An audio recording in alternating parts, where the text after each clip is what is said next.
안녕하세요. 국민대학교 2024년도 2학기 통일 콜로퀴움 북한의 농업과 쌀 시장을 강의하게 될 임채한입니다.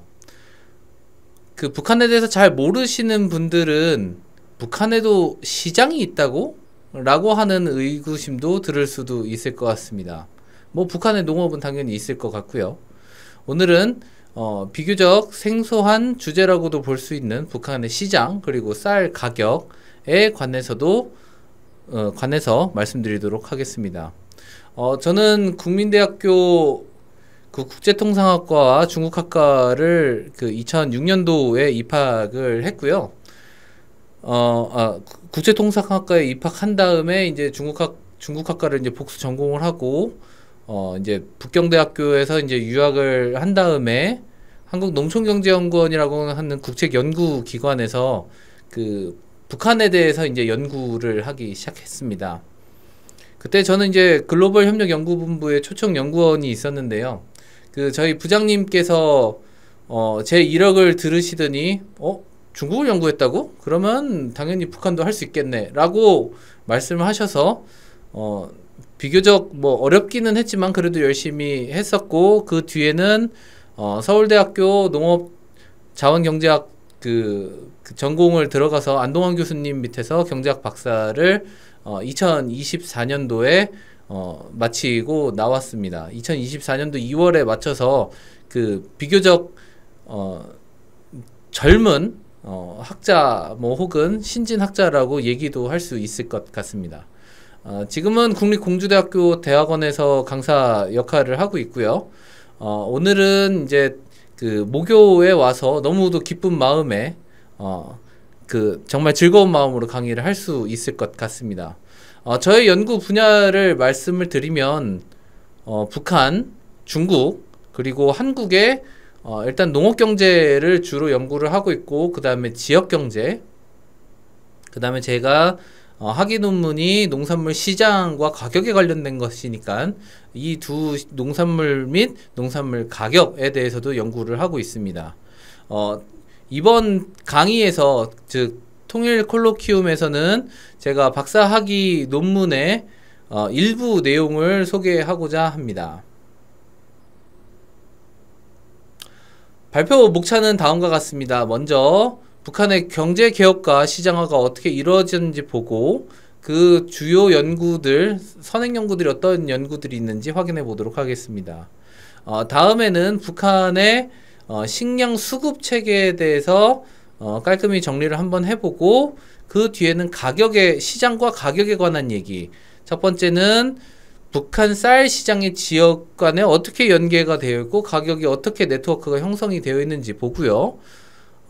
마지막으로 북한 쌀 가격 변동성의 지역 간에 어떻게 파급 효과가 전이되는지 혹은 파급되는지 한번 확인해 보고자 합니다. 마지막으로는 이제 요약 및 정리를 할 예정이고요.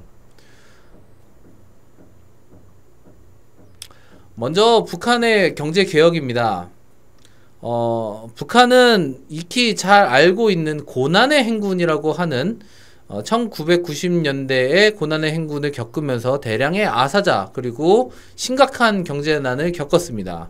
그리고 2002년도에 7.1 경제관리 개선 조치라고 하는 조치를 시행을 했고, 김정은 위원장이 2011년 말에 이제 집권을 한 다음에 2014년도에는 우리식 경제관리 방법이라고 하는 것을 이야기를 한 뒤에 국가경제발전 5개년 전략들을 2016년 그리고 나서 2021년 이런 식으로 이제 경제개혁들을 시행을 하게 됩니다.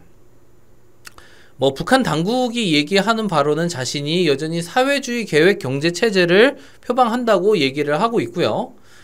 그렇지만 고난의 행군 때 이제 시장이라고 하는 것이 태동이 되어 있고, 이 태동된 게 점차 성장과 통제 그리고 허용과 정치화의 시기를 거치면서 북한의 경제는 시장이 포함된 어떤 형태로 변화되어 있다라고 통상적으로 사람들이 인식을 하고 있습니다. 그래서 시장이 어떻게 변화했는가를 1990년대부터 쭉 살펴보면 이때는 1990년대는 태동이라고 볼 수 있습니다. 1960, 70년대에도 그 물자를 직거래할 수 있는 어떤 거래의 장터, 이것을 장마당이라고도 어떤 사람들은 얘기하는데요. 아주 원시적인 형태죠. 이 장마당이라고 하는 것이 생겨났고요. 원래는 당연히 사적 시장은 성립이 불가능하지만 이때는 불법적인 성격도 있었습니다. 그래서 1990년대에 고난의 행군 이후에는 농민시장이라고 하는 것이 출현을 하기 시작했고, 그것이 점점 어떤 현대적 혹은 조금 더 자본주의에 가까운 어떤 형태의 시장으로 좀 더 변환하기 시작되었습니다. 그 다음에 7.1 경제관리 개선 조치, 즉 7.1 조치로 북한 경제의 일부로 시장이 수용이 되었고요. 그 뒤에 2000년대에는 그 성장과 그리고 통제가 같이 이뤄진 시기입니다. 북한 전역에 2000년대만 해도 300에서 350여 개 가량의 시장이 확산했다라고 알려져 있었습니다.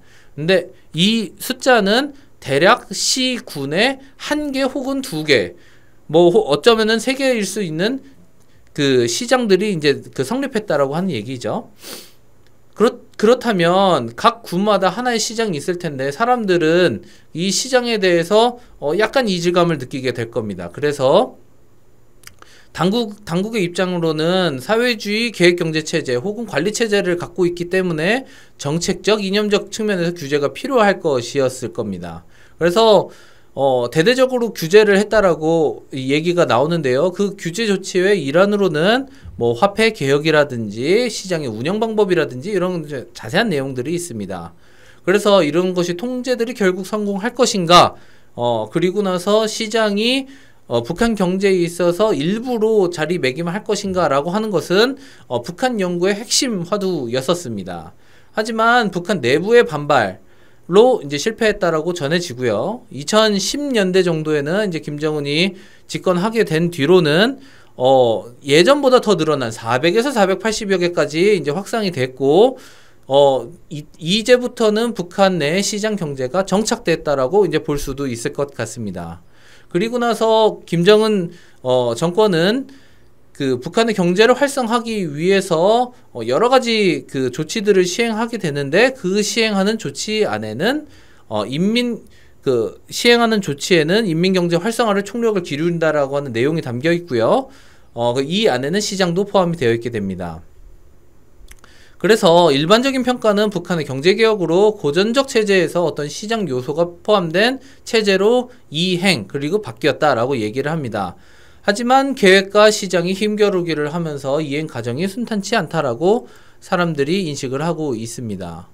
자, 이제 북한의 시장, 앞서서 북한의 시장의 개수 뭐 300에서 350개, 뭐 400에서 400 몇 개, 뭐 이런 식으로 얘기를 했는데요. 공식적인 시장으로는 2016년 기준으로 통일연구원에서 발표하면 404개이고 각 지역마다 혹은 각 권역마다 최대의 시장도 있습니다. 옆에는 이제 그 시장에서 거래되고 있는 어떠한 형태 혹은 현상들을 이제 그 사진을 이제 찍은 건데요. 당연히 오른쪽에 계신 분은 파시는 분일 것이고 왼쪽에 계신 분은 소비자일 것입니다. 이렇게 어떤 거래 행위들이 일어나고 있습니다.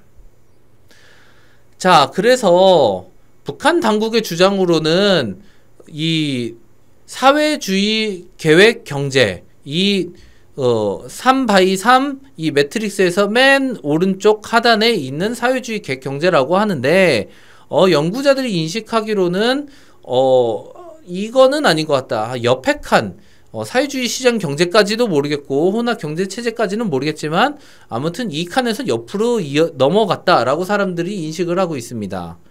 자, 그렇게 이행을 하게 된 원인을 살펴보면은 지금 동구권 국가, 소련 국가, 그 다음에 베트남, 중국 같은 국가들이 그 사회주의 국가에서 이행을 했는데요. 그 이행의 한 원인들을 살펴보면은 그 사회주의 계획 경제가 갖고 있는 비효율과 경직성, 가격 설정 방식과 경제의 어떤 왜곡, 그 다음에 생산자 인센티브가 결여되어 있다라고 하는 점, 그리고 정보 비대칭성을 갖고 있고 사실은 당국이 그 국가의 권력을 대리하는 역할을 하고 있는 대리인인데 대리인이 오히려 주인, 즉 국민들을 역으로 통제하는 어떤 현상들도 있어서 이 이행의 원인이라고 주요 원인이라고 볼 수 있을 것입니다. 이행의 방식으로는 그 한꺼번에 그 국가의 체제를 한꺼번에 바꾸는 급진적인 방식이 있을 수 있고 하나하나씩 조금씩 바꾸는 점진적인 방식이 있습니다. 중국과 베트남 같은 경우에는 점진적인 방식을 채택했다라고 알려져 있는데 이 채택할 수 있는 어떤 논리적 근거는 현실성에서 찾아볼 수 있습니다. 그러니까 즉 구제도와 신제도가 혼재함으로 인해서 발생할 수 있는 어떤 비효율성이라든지 약간의 혼란 같은 것들은 있지만 급진적 혹은 빅뱅이라고 하는 방법을 채택하는 것보다 훨씬 더 안정적이라고 하는 것이죠. 하지만 시장이 그 국가 계획 경제 체제 내에 좀 더 수용이 되면서 가격 체제가 조금 더 혼재되는 구조가 발생하게 됩니다. 이 중에서 요즘 그 북한 연구자들이 관심을 갖고 있는 주제는 시장 가격이고 안동환 교수님과 저는 2023년과 2024년에 걸쳐서 9개 지역 시장에 한번 가격 데이터베이스를 구축을 해봤습니다. 자, 이제 선행 연구, 북한에 관한 선행 연구들을 찾아보면은 크게 북한 시장에 관련된 연구, 그 다음에 북한 농업에 관련된 연구들이 있을 수 있습니다.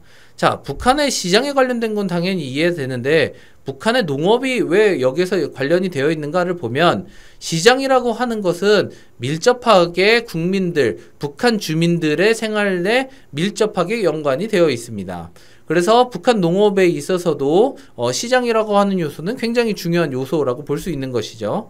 그래서 북한 시장을 연구를 한번 찾아보고 북한 농업에 관한 연구를 찾아보아 봤더니 제 연구 같은 경우에는 지역 시장 그리고 북한 농업에 있어서도 지역 시장은 별로 안 돼 있었기 때문에 아주 세밀한 어떤 한 주제를 파고들었다 이렇게 볼 수 있을 것 같습니다. 특히나 가격 계량 연구는 많지는 않습니다. 계량 연구가 방법론적으로 조금 어렵기는 하지만 가장 큰 장점으로는 통계적인 어떠한 권위를 받을 수 있기 때문에 혹은 통계적인 증거를 내세울 수 있기 때문에 비교적 객관적인 연구라고 하는 것입니다. 자, 오늘 콜로퀴움에서 발표하게 될 주제는 북한의 식량 수급 체제와 시장의 역할, 그리고 쌀 시장의 가격에 관한 연구들입니다. 제가 쓴 박사학위 논문의 제목은 북한의 지역 간 농산물 시장화 진전에 대한 연구이고요. 그 중에서 한 3개 꼭지 정도를 발췌해서 간략하게 소개해드리고자 합니다.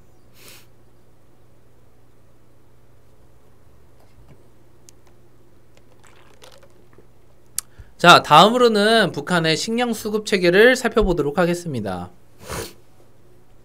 익히 잘 알겠지만 북한은 식량이 풍족하지는 않은 국가입니다. 북한의 경우 FAO에서 지정한 만성적인 식량 부족 국가이고요.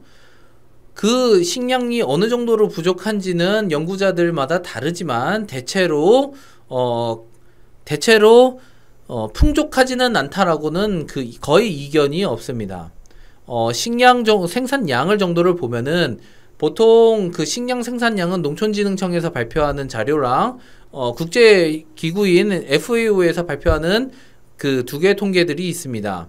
농진청 같은 경우에는 2012년부터 2021년도까지 대략 450만 톤에서 480만 톤, 이것을 전곡 기준, 즉 전곡이라고 하는 것은 그 나다를 도정을 해서 쌀 같은 경우는 벼가 나오는데 그 벼를 깎아서 벼 껍질을 깎으면 도정이라고 합니다. 그 도정을 했었을 때 전곡이라고 하고 그 전곡 같은 경우는 450에서 480만 정도 그 생산한다고 알려져 있고요.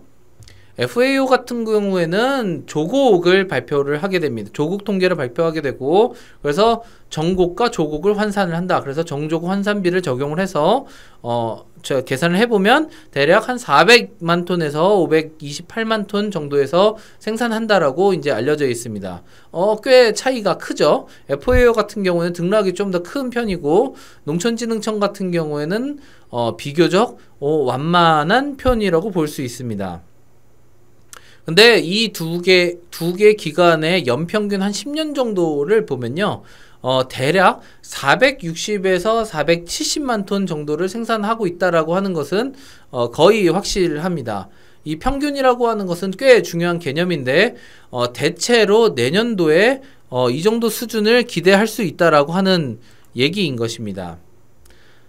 자, 그러면 어느 정도로 당연히 식량이 부족한 국가이기 때문에 외부에서 수입을 해와야 될 것입니다. 자, 어느 정도로 수입을 해올까를 살펴보면 지금까지는 북한이 중국의 대중국 의존도가 무역에 있어서 굉장히 컸습니다. 뭐 90% 농림축산물 같은 경우에는 거의 95%에 육박한다라고 하는 얘기도 있었을 정도니까요.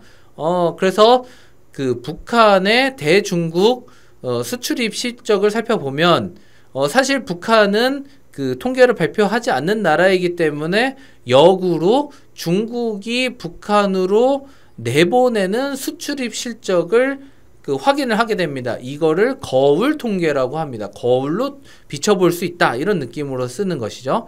그래서 대체로 보면은 4에서 40만 톤 정도를 수입을 하고 있다. 북한이 중국에서 수입을 하고 있다. 식량, 밀가루, 쌀, 옥수수 같은 것들을 식량하고 있다라고 얘기를 하고, 국제사회의 대북 제재와 그 다음에 코로나 위기로 국경선이 봉쇄되어 있기 때문에 그 뒤로는 실질적인 교역량이 거의 없다라고 얘기를 하고 있습니다. 그렇지만 북한이 중국으로부터 수입하는 양이 엄청나게, 그러니까 압도적인 수준으로 많지는 않은 것 같습니다. 앞서서 460만 톤에서 470만 톤 연평균이라고 보았을 때 4에서 40만 톤이라고 하면은 대체로 평균적으로 비교를 해봤을 때 한 3에서 4%이기 때문에 가장 중요한 식량 공급 원은 아니라고 볼 수 있을 것입니다. 자, 다음에 식량 그렇다면 가장 중요한 국내 생산은 어떻게 될 것인가를 살펴보면 우리가 잘 알고 있는 한반도 지형은 동쪽이 높고 서쪽이 낮은 지형입니다. 당연히 우리 한국 같은 경우에도 서쪽에 동쪽에 강원도가 있기 때문에 강원도에는 쌀이 잘 나지 않는 거는 익히 잘 알고 있을 테니까요. 북한도 역시 마찬가지입니다. 서쪽에 황해도, 평안북도, 평안남도, 황해북도를 위치로 한 지역들이 대체로 초록색으로 지형이 낮은 것을 볼 수 있고, 백두산 지역 같은 경우는 빨간색, 그리고 오른쪽 지형 같은 오른쪽에 함경북도, 함경남도, 강원도 이런 쪽 지역은 대체로 노란색이거나 조금 빨간색이거나 초록색도 조금 있는 것을 볼 수 있을 것입니다. 그렇다고 하면은 당연히 수급 불균형이 생기겠죠. 왼쪽 같은 경우에는, 즉 서쪽 지역 같은 경우에는 식량이 비교적 많이 생산되는 곳이고, 오른쪽 같은 경우는 식량이 비교적 적은 곳일 테니까요. 그래서 북한 같은 경우에는 식량이 대체로 서쪽에서 동쪽으로 이동하는 추세가 보이게 된다라고 국제기구에서는 보고를 하고 있습니다. 자, 그렇다고 하면 보이는 손, 그러니까 분배하는 체계 같은 보이는 손, 계획경제라고 하는 것이 어떠한 형태를 갖고 있는지 한번 모식도를 한번 살펴보도록 하겠습니다. 자, 앞서 얘기했다시피 국외 부분은 수입과 원조로 이루어졌을 것이고요. 국내 부문 같은 경우에는 2023년도 이전까지에는 협동농장이라고 불렸었던 그 어떤 농장 기관들이 생산을 했을 것이고, 2024년도에는 협동농장에서 협동을 뺐습니다. 그래서 농장이라고 불리는데, 그 농장이 생산을 하게 될 것입니다. 그 생산한 물자들은 당연히 북한 같은 경우는 계획경제 체제라고, 관리체제라고 얘기를 하기 때문에, 수매 량정성에서 그 생산된 농산물을 그 수매를 하게 됩니다. 이 수매 량정성은, 수매 량정성 혹은 농업위원회는 그 국영상업 부문에 그 배분을 하게 됐는데요. 그래서 상업지도기관이라든지 인민위원회라든지 이런 시장 운영 기관들을 통해 가지고, 공적 시장 운영 기관들을 통해 가지고 그 식량이 이동이 될 것이고요. 이거 말고도 농장에서 불법적으로 판매되는 어떤 양이 있을 수 있습니다. 이 불법적으로 판매되는 것은 당연히 농장 같은 경우에는 사람들은 이윤을 극대화하려고 혹은 이윤을 높이려고 노력을 하게 됩니다. 이것은 동구권에서도 역시 마찬가지였는데요.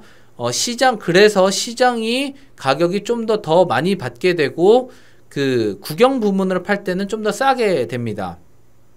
그래서 이런 가격차 때문에 빨대 효과라고 하는 불법 판매 효과가 발생하고요. 그리고 그 북한 당국은 그 식량을 증산하기 위해서 그 여러 가지 그 장려 정책들을 시행했는데, 그 중에 하나가 그 초과 생산 부분에 의해서는 합법 판매를 허용을 하게 되어 있습니다. 그 법적으로 허용이 되어 있습니다. 그리고 작업반들이 어떤 부업으로 뭐 밭벼를 기른다든지, 혹은 보리를 자기네 떼기밭에서 기른다든지, 혹은 채소를 조금 더 만든다든지 하는 이 부업하는 형태들도 있을 수 있고, 이것들이 또 이 장마당으로 유입이 되게 됩니다. 그래서 장마당 같은 경우에는 지금 현재도 있기는 하지만, 이것은 공식 시장이 아닌 비공식 시장으로 엄밀히 말하면 불법 영역이고요. 농민 시장은 합법입니다. 그 다음에 종합시장도 합법이고요. 이렇게 사적 부문으로 들어가게 됩니다. 그래서 이렇게 상업 부문으로 들어간 그 각종 식량과 농산물들은 군대, 기업소, 주민, 뭐 다양한 사람들한테 판매가 됩니다. 혹은 배분이 되고요. 자, 국제사회에서 리포팅 하기를 북한은 여전히 식량 북조 국가라고 얘기를 하고 있고, 북한으로 들어간 많은 사람들이 공공분배는 잘 이루어지지 않고 있다. 우리는 이제 배급이라고 얘기하는데요. 공공분배가 잘 이루어지지 않고 있다라고 얘기를 하게 됩니다. 북한 주민들도 마찬가지라고 얘기를 하고, 북한 이탈 주민들도 역시 마찬가지입니다. 그런데 북한 이탈 주민의 어떤 식단 구성을 살펴보니 2015년도 혹은 16년도를 기점으로 3끼 이상을 먹는 사람들이 급격하게 늘어났고요. 거의 쌀로 먹는다고 하는 사람들도 역시 늘어났습니다. 그 다음에 양 같은 경우에는 비교적 종합 실태를 보면 충분한 양, 식단이 다양하다, 식단이 단순하다, 하지만 양적으로는 충분하다라고 하는 사람이 거의 80%에 이릅니다. 그래서 여기서 약간의 퍼즐이 발생하게 됩니다. 공공분배 같은 경우는 잘 이루어지지 않는데 사람들은 식단은 비교적 잘 먹고 있다라고 하네. 그리고 북한 이탈 주민 북한 이탈 주민은 보통 동쪽 지역에 있는 분들이 많이 오시는데, 그분들의 얘기에 의해서도 식량은 그렇게 부족하지 않은가? 이런 식으로 어떤 약간의 논란이 생기게 됩니다. 아마도 보이지 않는 손이 작용을 해서 식량은 부족한 거, 절대량이 부족한 거는 확실한데, 분배가 조금 더 잘 이루어져서 어떤 배분이 잘 이루어지지 않았을까라고 하는 추측을 생각을 해볼 수 있을 것입니다.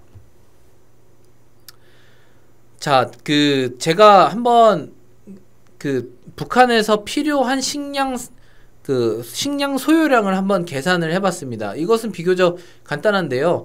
그 북한 주민은 뭐 예를 들어서 하루에 700g 정도를 배분을 해야 된다. 뭐 광부 같은 경우는 하루에 한 끼에 900g 정도 배분을 해야 된다. 이런 기준들이 있습니다. 그런 기준들이랑 그 북한에 나와 있는 그 인구 분포를 그 매칭을 시켜보면 인구랑 그 직업 분포를 같이 섞어서 계산을 해보면 북한에서 식량으로 먹어야 되는, 그러니까 입속으로 들어가야 되는 양 정도를 보면은 그 2009년도 그 인구 통계를 기준을 했었을 때 대략 한 80만 톤 정도, 즉 한 2,350만 명 정도가 480만 톤 정도를 그 소요되어야 됩니다.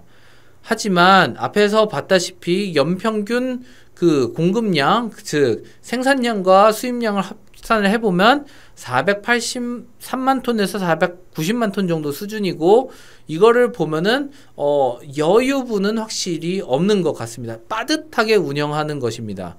그리고 2,350만 명이라고 하는 것은 2009년도의 통계이고요. 2021년도에는 한 대략 한 100만에서 150만 정도가 늘어난 한 2,500만 명 정도라고 얘기를 하니까 확실히 식량이 부족한 국가는 많은 것 같습니다. 하지만 이 앞서 살펴봤듯이 비교적 풍족하게, 비교적 양적으로는 충분하게 먹는다라고 얘기를 하는 거를 보면 북한의 시장 경제, 북한은 그 경제 체제는 배급과 시장이 어떤 병립하고 있는 체제가 아닌가라고 하는 사람들이 그 사람들이 이야기를 하고 있습니다. 자, 쌀 가격 같은 경우는 북한에서도 사실 다양하게 있습니다. 앞서서 얘기했었듯이 수매 가격이 있습니다. 그 국가가 농장에서 사들이는 가격인 거죠. 수매 가격도 있고 국가가 국영상업 부문에서 판매되는 소매 가격도 있을 수 있고요. 그 다음에 판매 가격도 있을 수 있습니다. 사적 상업이라고 보면은 시장으로 흘러가는 어떤 가격일 텐데, 그 가격은 시장 가격도 있고 합의 가격도 있고 한도 가격도 있습니다. 그것을 시계열적으로 그래프를 나타내 보면 시장 가격이 어떤 등락하는 어떤 형태가 있고 데이터도 비교적 잘 구축되어 있다라고 하는 것을 알 수 있습니다. 경제학에서는 데이터가 구축이 되어 있으면은 다양한 계량 분석들을 시행을 할 수가 있습니다. 계량 분석을 시행을 하게 되면은 통계적인 근거를 확보할 수 있기 때문에 지금까지 북한 그 연구에서 정량적 혹은 그 정치경제학적인 연구에서 조금 더 새로운 시도를 해볼 수 있다, 이렇게 생각이 됩니다. 그래서 북한은 자본주의의 전형적인 형태의 시장은 아닐 수 있겠지만 시장 거래는 이루어지고 한번 일반 경제학의 기법을 활용을 해가지고 한번 연구를 해보자 라고 하는 것이 제 학위 논문의 출발점이었습니다. 다음은 이제 지역 연계와 가격 네트워크가 어떻게 이루어졌는지 한번 살펴보고자 합니다. 자, 이제 그러면 연구 범위를 설정을 해야 될 텐데요. 연구의 범위 같은 경우에는 김정은 집권 이후의 10년이 2012년도서부터 2021년도까지 매월 관측된 각 지역의 쌀 가격입니다. 각 지역은 북한의 그 시도를 대표할 수 있는 혹은 지역을 대표할 수 있는 대표적인 시로 선정을 했습니다. 북한 연구의 어떤 그 특성상 그 특정 지역은 말씀드리기는 어렵지만 각 지역에 대표하는 지역이라고 볼 수 있을 것입니다. 그래서 A서부터 그 A, B, C, D, E, F, G, H, I까지 해서 총 9개 지역을 선정을 해서 연구를 진행을 해 보았습니다. 자, 이제 경제학에 대한 얘기를 조금 더 해보려고 합니다. 이 효율시장 가설이라고 하는 것은 그 유진 파마라고 하는 노벨 경제학상 수상자께서 그 얘기를 했었습니다. 사람은 자신의 이익을 위해서 행동을 최적을 하고 이 과정에서 합리적으로 예측을 한다. 그래서 이러한 합리성은 모든 정보를 이용을 하고 올바른 방식을 활용하는 데서 나오고 관찰하는 변수가 예측 변수에 어떻게 영향을 주는지 이제 이해하는 데 기반을 두게 된다라고 얘기를 하게 됩니다. 자, 이런 효율 시장 가설이 만약에 성립을 하게 되면은 그 거래가 이루어지고 지역 간의 거래 혹은 시장 간의 거래가 이루어지고 있는 지역은 일물일가라고 하는 법칙이 성립이 됩니다. 일물일가라고 하는 하나의 물건, 하나의 품목의 하나의 가격이 형성되는 어떠한 법칙을 이해하게 됩니다. 사실 이렇게 말로 풀면은 어렵지만 되게 단순한 논리입니다. 상인 같은 경우에는 그 정보가 굉장히 중요합니다. 이 지역에서 물건을 떼다가 다른 지역에다가 팔면은 내가 이렇게 돈을 벌 수 있겠구나. 이것을 아주 기초적인 정보일 테니까요. 그런 그 정보가 어떠한 차익으로 환산이 될 수가 있습니다. 그렇다면 그 경제학의 가장 기본적인 논리는 그 수요와 공급의 법칙이기 때문에 그 공급이 많아지게 되면은 가격이 싸지게 되고 수요가 많아지게 되면은 가격이 높아진다. 자, 그러면 상인들이 이쪽에서 물건을 떼다가 저쪽에서 팔게 되면은 공급 양이 실제로 이전되는 효과가 발생하게 됩니다. 그러면은 각 지역의 공급량이 늘어나거나 줄어들거나 하는 어떠한 조정 과정이 펼쳐질 것이고 특정한 지역과 다른 지역의 거래가 이루어진다라고 하면은 대체적으로 비슷한 가격이 형성될 것이다 라고 사람들이 얘기해 볼 수 있다는 것이죠. 이것을 효율시장 가설하에 일물일가의 법칙이라고 얘기를 하게 됩니다. 자, 그렇다면 보통은 이 수요 공급 법칙은 이렇게 교차하는 모습, X하는 모습으로 보여지게 되는데 이것을 정태적인 모형이라고 얘기를 하고 이것을 조금 더 동태적인 형태로 바꿀 수 있습니다. 동태라고 하는 것은 시간이 포함되어 있는 시간의 타점차 t가 들어가 있는 어떠한 것이고 예전의 가격이 현재의 가격에 영향을 미칠 수 있다라고 하는 것입니다. 자, 이것도 또 쉬운 얘기일 텐데요. 물건을 사 놔서 내가 보관을 하고 있다가 자, 나중에 한 어느 정도 시기가 지나고 나면은 가격이 점점점 오를 때 내가 옛날에 싸게 샀었던 물건을 현재에 팔면은 돈을 벌 수 있다. 이런 것을 수식적으로 반영하는 개념이라고 볼 수 있습니다. 자, 이 일물일가라고 하는 것은 절대적인 일물일가와 상대적인 일물일가라고 볼 수 있습니다. 있다고 볼 수 있습니다. 절대적 일물일가는 절대적인 금액을 기준으로 하게 되는 것이고요. 상대적인 일물일가는 비율을 보게 됩니다. 조금 어려워 보이기는 하지만 이것도 사실은 쉽습니다. 절대적 일물일가 같은 경우에는 이 뒤에 수식이 이렇게 나와 있는데 그 수식을 보면은 어떤 지역의 가격은 어떠한 그 값을 더하고 그 다음에 어떠한 값을 곱한 다음에 다른 값에 그 다른 지역을 곱하는 형태라고 나와 있다라고 이제 표시가 되어 있는 것입니다. 자, 절대적 일물일가라고 하는 것은 금액으로 보는데 예를 들어서 해주 지역, 쌀이 많이 나는 지역입니다. 평양 지역, 쌀이 조금 덜 나는 지역이겠죠. 이 두 지역이 절대적으로 완벽하게 같다. 금액적으로 완벽하게 같다. 이 지역의 쌀 소매 가격도 1,000원이고 저 지역의 소매 가격도 1,000원이다 라고 하면은 절대적 일물일가가 형성됐고 특히 완벽한 일물일가가 형성되었다라고 얘기를 합니다. 이때 보면은 그 개수의 값, 그 앞에 그 개수는 B0, B1을 얘기하는데요. 그 B0, B1의 값이 0이거나 혹은 1이거나 0과 1과 동시에 이루어지게 되면은 이거 한번 대입을 해볼게요. 이게 0이 되면 당연히 없어질 것이고 B1이 1이 되면은 PIT는 PJT와 똑같아지게 됩니다. 이렇게 되면은 당연히 둘이 동등하기 때문에 완벽한 일물일가로 형성됐다라고 보고요.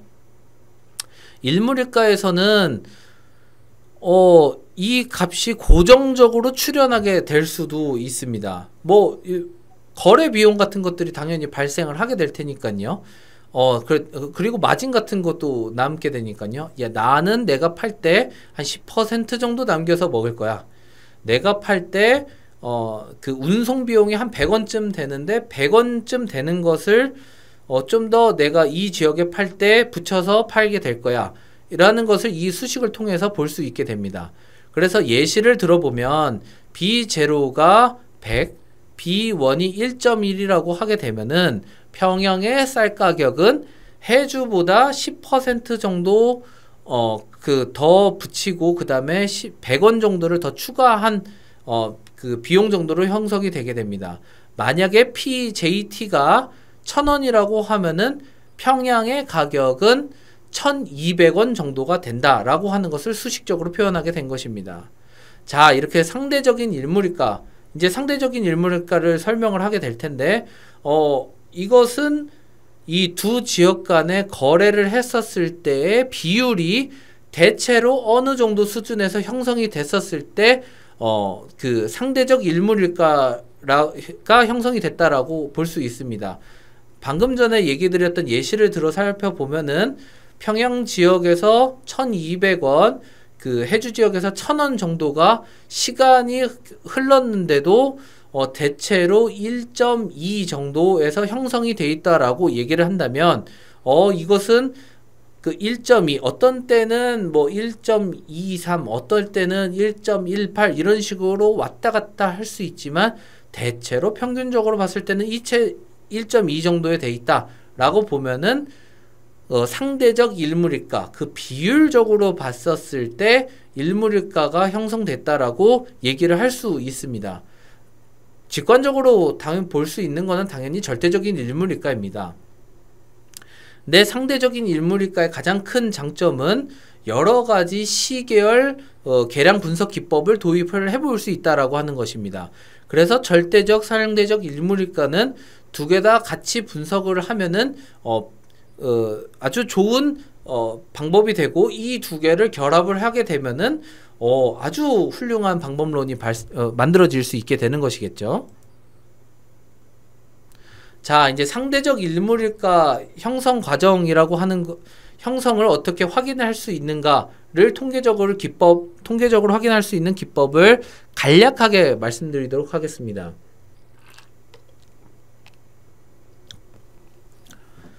앞서 말씀드린 바와 같이 Q라고 하는 것은 비율입니다. 그 비율이라고 하는 것이 그 디키 플러라고 하는 훌륭한 어떤 계량 경제학자가 있으시고 그 계량 경제학자가 시계열의 정상성을 검증하는 방법을 제시를 했습니다. 그래서 이 시계열의 정상성을 확인을 하고 이 검증하는 기법을 통해서 이것에 단위근이 있다 없다를 얘기를 할 수 있게 됩니다. 만약에 이 검정이라고 하는 테스트를 기각을 하게 된다면 QIT라고 하는 것이, 즉 비율이라고 하는 것이 기대치를 중심으로 진동을 하고 있다라고 해석을 할 수 있습니다. 이 일물일가, 이 가격 시장 분석에서는 일물일가가 상대적 일물일가가 형성됐다라고 하는 통계적인 근거라고 볼 수 있습니다. 이 오그멘티드 디키플러 테스트 같은 경우를 ADF 검정이라고 약칭을 하는데요. 이 ADF 검정을 진행을 하게 되면은 여러 가지 개수들이 나오게 됩니다. 그 개수들은 이제 분해한 어떤 변수들의 모수 혹은 분해한 값들이라고 볼 수 있습니다. 그 값들이 나오는데 그것들을 활용을 해서 다양한 그 북한 시장에 적용할 수 있는 혹은 시장 분석을 할 때 적용할 수 있는 방법론을 개발을 할 수도 있습니다. 그 개발할 수 있는 방법론은 여기에 관련된 내용이고 한번 자세하게 살펴보시거나 제 학위 논문을 살펴보셔도 알 수 있습니다. 자, 다음은 이렇게 방법론도 만들어져 있고 그 데이터도 정해져 있으니까 한번 이 돌려보는 과정이 필요하겠죠. 자, 이 앞서 얘기했던 곳이 A부터 I 그 9개 지역이 있는데 그 9개 지역을 백두대간의 서부지구, 백두대간의 동부지구로 나눠서 살펴보았습니다. 자, 왼쪽 같은 경우는 평균 값들이 A부터 H 지역은 대체로 그 백두대간 동부 지역에 비해서 낮다라고 하는 것을 알 수 있습니다. A 지역 같은 경우에는 4,700원 정도, 그 다음에 B 같은 경우는 4,900원이지만 백두대간 동부 지역에는 5,000원을 넘기거나 5,100원도 넘기는 경우가 있을 테니까요. 이거를 보아서도 백두대간의 동부 지역이 쌀이 좀 더 귀한 품목이구나라고 하는 것을 간접적으로 확인을 해볼 수 있습니다. 이거는 전체 평균이고 각 구간별로 기간별로 나눠가지고 한번 볼 수 있는데요. 자세한 거는 살펴보시면 되겠고요. 편차 같은 경우에는 편차는 일종의 그 변동하는 어떤 수준이라고도 해석을 할 수 있습니다. 높은 지역은 D와 G 지역이고요. D 지역 같은 경우는 815원, G 지역 같은 경우는 796원 정도로 평균에서 어떤 편차를 이루어지고 있고, 작은 지역은 최저인 지역은 C 지역이고요. H 지역은 서부 지역, 그 다음에 F 지역, 서부 지역 이렇게 대체로 백두대간 동부 지역의 그 표준 편차도 크구나라고 하는 것을 알아볼 수 있습니다. 자, 이것을 아까 전에 얘기했었던 그 절대적 일물일가의 법칙, 그 다음에 상대적인 일물일가의 법칙을 한번 자세히 확인을 해봤는데요. 이 절대적 일물일가의 법칙은 그 9개 지역을 서로 쌍을 짓게 됩니다. 이거를 페어라고 얘기하는데요. 그 블루투스 연결할 때 그 페어링이랑 그 똑같은 얘기입니다.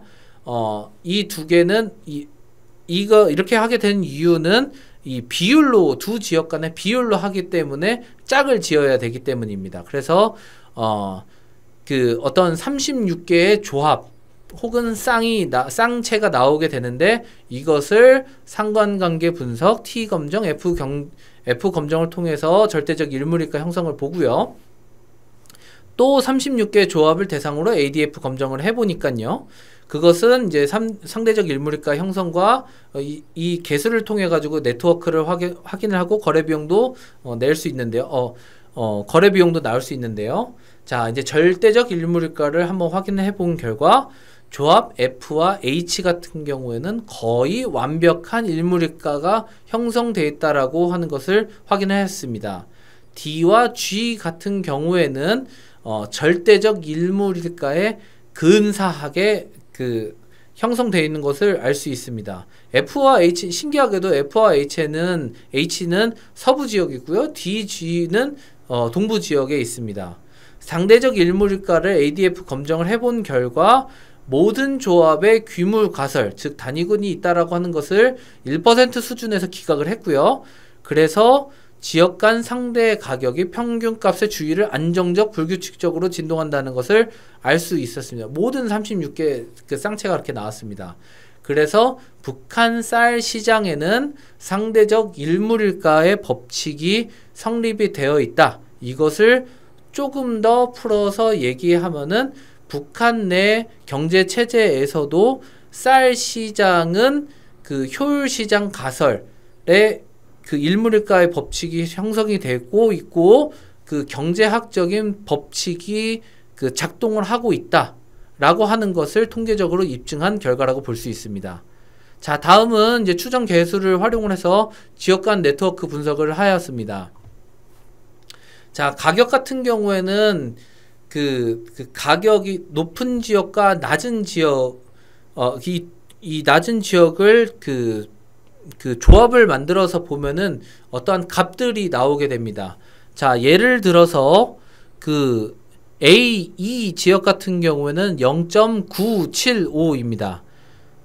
A, E 지역 같은 경우는 0.975이고 이것은 A 지역이 싸고 두 지역 간의 비교를 해봤을 때 A 지역이 싸고 이 지역이 비싸다라고 하는 뜻입니다.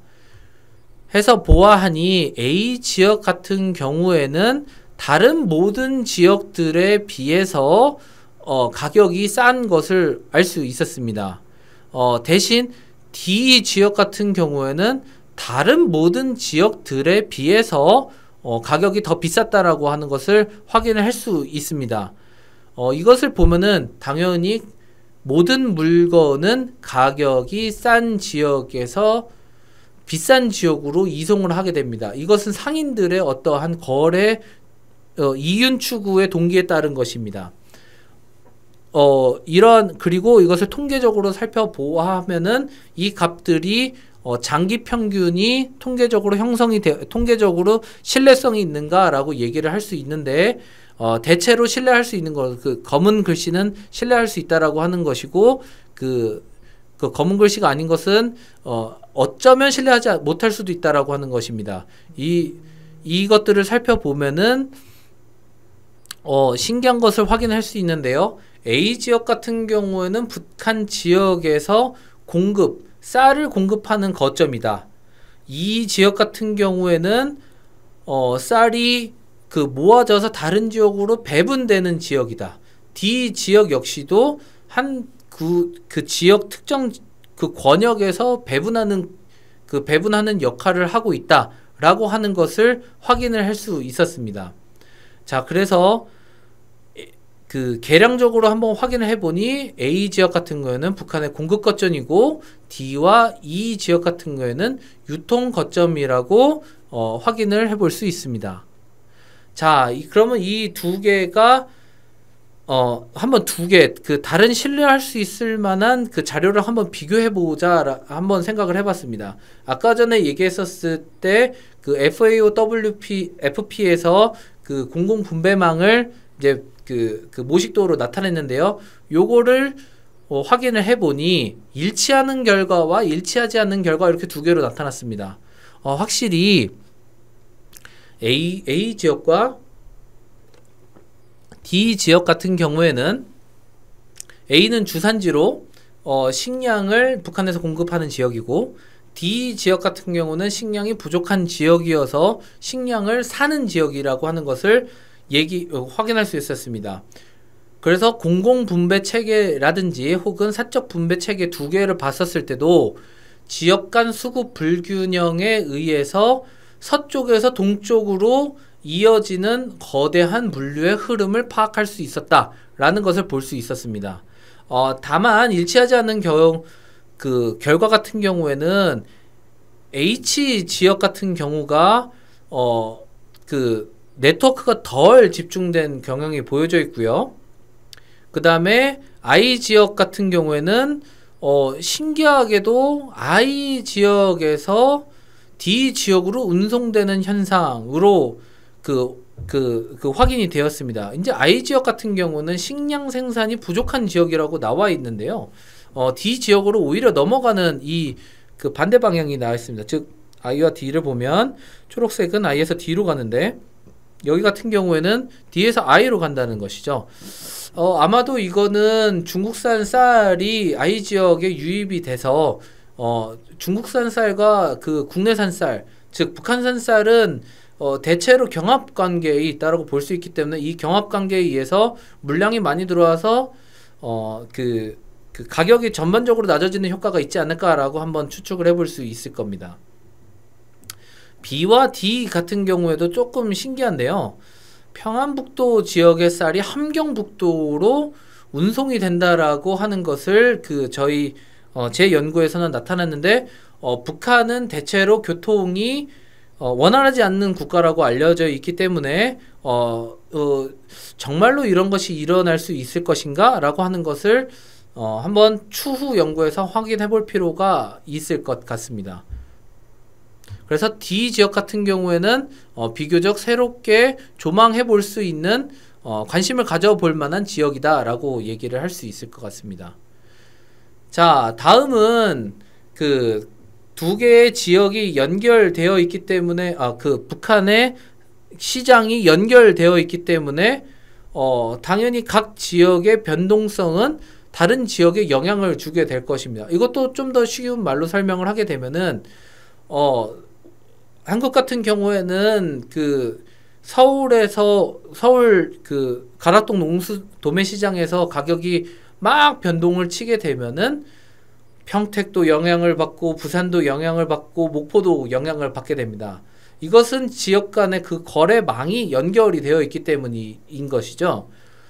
그래서 이것을 가격 전이 효과라고 보통 경제학에서 얘기를 하게 됩니다. 가격 전이 효과가 북한에서도 일어나고 있다면 어떤 형태로 일어나고 있는지 한번 살펴보았습니다. 자, 앞서 연구에서는 그 짝을 지어 쌍체를 지어서 그 연구했다라고 얘기를 하였습니다. 근데 이것을 모형을 봤었을 때 조금 더 확장해 볼 필요는 있습니다. 이것이 왜냐하면은 그 지역 간의 변동성이 갑자기 동시다발적으로 발생할 수 있는 그 현상이 일어날 수 있기 때문이죠. 쉽게 예를 들어서 그 서울과 부산이 갑자기 요동을 쳐가지고 평택 지역 혹은 목포 지역에도 영향을 주는 어떤 현상이 발생할 수 있다라고 하는 것입니다. 이렇게 동시다발적으로 영향을 주는 것을 통제하기 위해서 다중시장 단일 품목 모형을 활용을 할 필요성이 있습니다. 자, 이 충격의 파급 효과 혹은 가격 전이 효과가 이 북한 연구에서 왜 필요한가를 설명을 드리면, 보통 그 북한 연구에 있어서 그 보도의 어떤 형태 같은 경우에는 그 북한 내부 소식통에 의존을 하게 됩니다.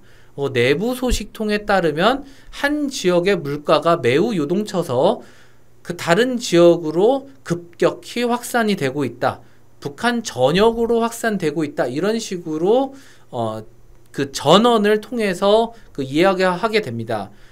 이 전원이라고 하는 것은 물론 귀중한 정보이기는 하지만 어쩌면 주관적인 정보가 반영되어 있을 수도 있습니다. 이 계량 분석 기법을 통하게 된다면 비교적 객관적으로 현상을 파악을 할 수 있습니다. 그래서 계량 분석 기법이 필요한 것이죠. 그래서 저의 연구회 같은 경우에는 VEC, CCC, M 가치 모형을 활용을 하게 되었습니다. 이것은 그 시계열 계량 분석 기법에 대해서 비교적 공부를 해본 사람이 익숙한 모형이기 때문에 모형에 대한 자세한 설명을 하지는 않으려고 합니다. 이 변수 이런 식으로 포함이 되어 있습니다. 이 지역 간 전이 및 충격의 파급 효과는 저는 A, B, D, E, F 지역을 한번 활용을 해보고자 했었습니다.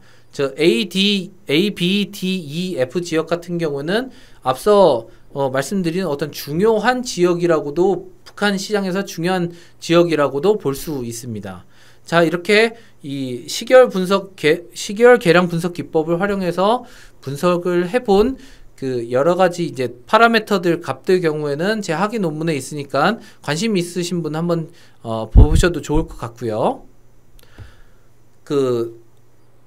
가설을 설정을 해야 됩니다. 그 가설 같은 경우에는 어떤 지역의 가격 변동성이 다른 지역으로 전이되지 않는다 라고 하는 것을 분석 가설로 얘기를 하고요. 공급 측면의 가설, 수요 측면의 가설, 유통 측면의 가설, 접경 지역의 측면의 가설, 핵심 지역의 측면의 가설, 이렇게 5개를 수립을 해봤습니다. 자, 이것을 좀 더 풀어서 얘기를 해보면 공급지 혹은 주산 지역의 가격 변동성이 다른 지역으로 전이되지 않는다 라고 하는 것이 분석의 가설입니다. 자, 이것을 기각을 하거나 채택을 하게 되겠죠. 자, 결과를 살펴보면 식량 수급지 관련된 가설이 기각이 되었고요. 나머지 가설은 채택이 되었습니다.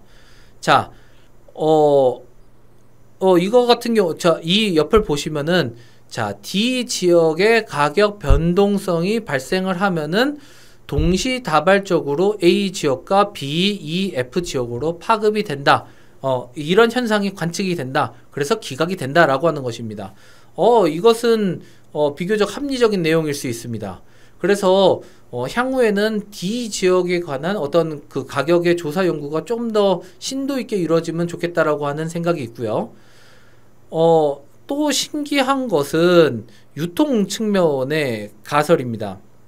우리 서부 유통지 그다음에 서부 유통지 같은 이제 이 지역이라고 하는 것을 볼 수 있는데 정정하도록 하겠습니다. 그 식량 주산지는 A 지역입니다. 그 식량 부족지는 D 지역이고요. 서부 유통 지역 같은 경우에는 이 지역이 그 가설이 채택이 되었습니다. 우리나라처럼 대량 유통 분산 구조였다라고 하면은 제 생각으로는 기각되는 것이 합리적이었을 것입니다. 즉 우리나라 같은 경우에는 가락동 도매 시장이 그 물량이 물리고 그 다른 지역으로 쫙 퍼지는 대량 유통 분산 구조의 형태를 띠고 있습니다. 이렇게 되면은 당연히 이 지역으로서부터 B, F, D, A라고 하는 지역에 이르는 여러 가지 그 충격의 파급 방향이 쫙 일어나야 하는 것이죠. 근데 북한은 아니었습니다. 재화의 특성일 수도 있을 것 같습니다. 쌀은 무겁기 때문이죠. 혹은 이동 제한이 있을 수도 있고요. 이런 것이 영향을 줬다라고 제가 생각을 하고요. 그 다음에 그 식량 부족지 같은 경우에는 그 다른 지역으로 쫙 파급되는 효과가 하고 있는 이것은 식량 부족지, 그 다음에 동부 유통 중심지인데 파급되는 현상을 볼 수 있습니다. 자, 북한 접경지 같은 경우에는 사실 저는 그 다른 지역으로 파급되었을 것이라고 생각을 했었는데 그런 현상이 나타나지는 않았습니다. 오히려 다른 지역의 변동성을 수용되는 지역이었던 것이죠. 아마도 계획경제 이것은 이제 북한 북중 정경지니까 쌀이 유입이 되고 퍼져나가는 어떤 현상을 있을 수도 있겠다라고 생각을 했었기 때문입니다. 초기 쌀 가격 북한의 계획 경제 어떤 특성이 영향을 끼칠 수 있다라고도 생각을 하고요. 북중 교역이 중단돼서 그 어떤 분석의 모습값이 유의하게 낮지 않았을 수도 있고요. 어떤 이런 여건들에 의해서 가설이 채택이 되었습니다. 핵심지 같은 경우에는 저는 처음에는 당연히 우리나라처럼 쫙 퍼져나가는 형태를 보였을 거라고 생각을 했지만 또 그거는 아니었었습니다. 해당 지역 같은 경우에는 가격과 표준 편차가 낮은 지역입니다. 즉 핵심 지역은 쌀 가격이 비교적 낮은 편이고 그리고 변동도 다른 지역에 비해서 덜 하는 지역입니다. 그래서 안정된 가격이 비교적 안정된 지역은 다른 지역에 영향을 주기는 어려울 겁니다. 다른 지역에 막 변동되는 지역이 안정된 지역에 영향을 주는 것이 합리적일 테니까요. 그래서 이 결과는 합리적이라고 저는 개인적으로 생각을 합니다. 그래서 북한의 식량의 가격 변동성이 전이되는 지역은, 그러니까 가격이 막 요동을 치면 다른 지역에도 요동을 칠 수 있는 지역은 A와 D 지역이고 이것은 비교적 합리적인 연구 방법론을 채택을 해서 나온 결과라고 얘기 드릴 수 있습니다. 근데 하지만 이제 여러 가지 새로운 현상들을 발견하긴 했지만요. 해석을 할 수 있는 북한 자료들이 많지는 않아요. 그래서 나중에는 여러 가지 자료의 신뢰성도 높여야 될 것이고, 북한 경제 현실도 좀 더 많이 들여봐야 될 것이고, 쌀 수급 체계도 더 심도 있게 이해하려고 하는 연구들이 필요할 것이라고 생각을 합니다. 자, 마지막으로 요약입니다. 북한 같은 경우에는 2010년대에도 시장화가 추진되고 있습니다. 그래서 체제가 이행이 되고 있고, 북한 당국은 사회주의 계획경제 체제라고 얘기를 하지만 순수한 형태는 아니다라고 얘기를 할 수 있습니다. 그래서 지금까지 그 논의되어 있었던 선행 연구를 살펴보니 어떤 시장이 형성이 됐다라고 하는 것은 대체로 동의를 하고 있고 실제로도 많은 증언들이 있지만 통계적인 혹은 실증적인 논거들은 많이 부족했다. 그래서 제가 한번 박사학위 연구를 한번 추진을 해 보았습니다. 그래서 이론 같은 경우에는 효율시장 가설하에 일몰일가의 법칙, 그 다음에 그 시계열 분석 기법을 한번 적용을 해봤고요. 해보니까 상대적 일몰일가는 모든 지역에서 형성이 되어 있어서 북한 내에서도 쌀 시장이라고 하는 비교적 중요한 시장은 그 계획경제의 일부 계획경제 일부가 아닌 그 북한 경제의 일부로 포함이 되어 있다. 그 다음에 쌀 가격의 파급 방향은 어떤 특정 지역으로 중심이 되어 있고 비교적 단일한 방향으로 이루어지고 있다라고 하는 것을 알 수 있습니다. 그래서 제 연구의 학문적인 기여는 쌀 시장은 거래적인 합리적인 예측에 따라서 운영이 되고 있고 필수재 유통 과정에서도 계획과 시장이 병존하고 있다라고 하는 것을 확인한 연구라고 볼 수 있습니다. 제가 생각했었을 때는 북한이 좀 더 그 경제의 효율성을 높이려고 하면은 도매 시장을 한번 설립해 보는 것도 좋을 것 같습니다. 지금까지 북한의 시장은 주로 소매 시장을 중심으로 운영이 되어 있고 도매 시장도 일부 출현을 하고 있다라고는 알려져 있습니다. 그리고 법적으로도 합의 가격이라든지 한도 가격이라고 하는 것들이 형성이 되어 있어서 북한 당국이 공영 도매 시장을 운영해 볼 수 있는 어떤 법적 근거, 그 다음에 혹은 거부감이 조금 덜 할 수 있습니다. 그래서 공영 도매 시장을 한번 만들어 보고 한번 남북 농업 협력도 이 측면에서 추진해 볼 수 있지 않을까 생각이 듭니다.